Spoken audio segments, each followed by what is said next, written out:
Ahantu hamwe hari hatuye umukire cyane, ndetse hakaba n'umuntu wacuruzaga inyama, wabagaga amatungo hanyuma akagemura inyama, n'undi wakoraga imigati akayicuruza ku bantu batandukanye.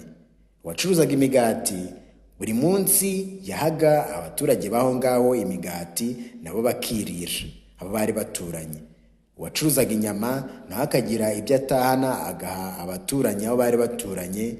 Iminsi iragenda iricuma rwose, buri gihe ariko babigenza.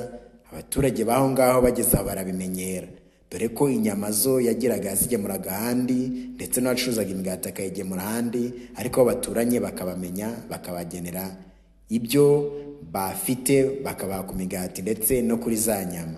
Iminsi iragenda iricuma, hanyuma bukeye wa mukire aza kurwara, bivaho ngaho araremba, biza no kumuviramo gupfa.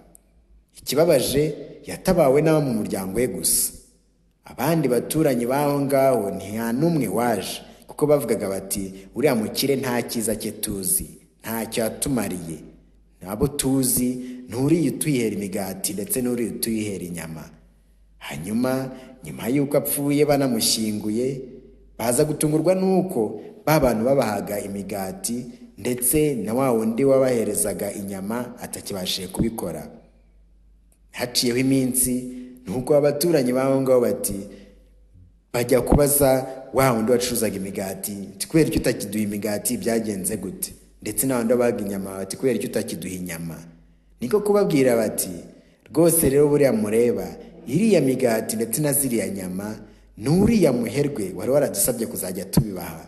Biriya bintu yabaga yarabyishyuye, avuga ngo abaturanyi be batagira icyo babura, none yarapfuye, ntabwo rero tukibasha kubikora.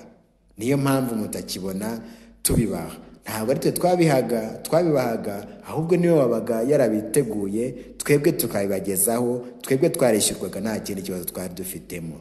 Nuko rero byararangiye, ni mwihombere, dore ntimwana mushyingwe nabura ngo mumuherekeze. Nuko abaturage barababara cyane bati burya gucira umuntu urubanza utabashe kumenya ko ameze, ndetse no kuba wamurebera inyuma ukavuga uti uyu muntu ukagira ibindi umukekera, sibyo. Barababara cyane, ariko bibaviramo isomo, ndetse ryaviramo n'undi wese, ko kuba wacira umuntu urubanza utabashe kumenya ikimurimo kwaba ari uguhemuka cyane.